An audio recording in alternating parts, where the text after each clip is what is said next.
On va parler maintenant de la Nouvelle-Calédonie, parce qu'après 3 référendums d'indépendance, tous favorables au maintien de la Nouvelle-Calédonie dans la France, l'accord de Bougival semblait avoir apporté une sorte de solution à cette crise que vivait l'archipel. Le texte prévoyait la création donc de cet État de Nouvelle-Calédonie, une nationalité calédonienne, avec un partie du pouvoir régalien transféré en Nouvelle-Calédonie, mais au grand désespoir du gouvernement et du ministre des Outre-mer, Manuel Valls, qui a travaillé sur ces accords de Bougival, eh bien, il a été donc officiellement aujourd'hui rejeté par les indépendantistes du FLNKS.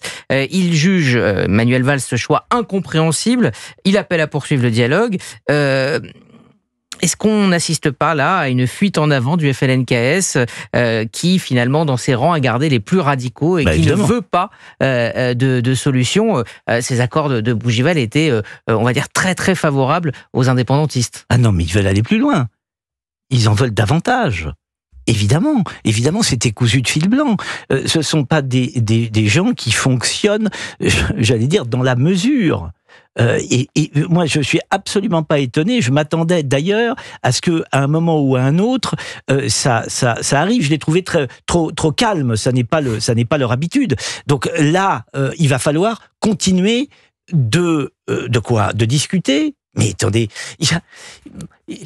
la discussion, elle s'est faite d'un point de vue démocratique. Il y a eu des votes en Nouvelle-Calédonie. Alors quand on votait quand on votait non à l'indépendance de la Nouvelle-Calédonie, le vote était faux. C'était pas un bon vote. On a voté une fois comme ça. On a voté une deuxième fois. Dire non, la Nouvelle-Calédonie ne doit pas être indépendante. Non, mais le vote est pas bon.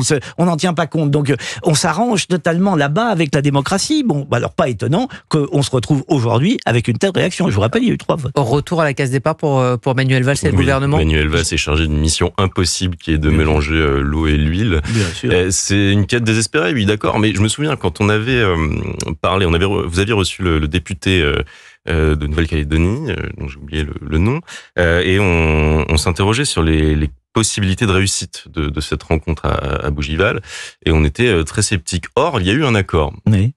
Je me suis dit, mon intuition a été mauvaise. C'est très surprenant. Mais finalement, effectivement, chasser le naturel et il revient au galop. Il y a une impossibilité. Et on apprécierait qu'il y ait un peu de raison qui vienne s'immiscer dans ces débats, parce que les Bretons ont accepté de renoncer à toute velléité d'indépendance au même titre que les Basques. Alors là, je sais bien, la réalité est différente. C'est une île qui est très loin, avec une identité marquée, et un fait colonial qui est beaucoup plus récent.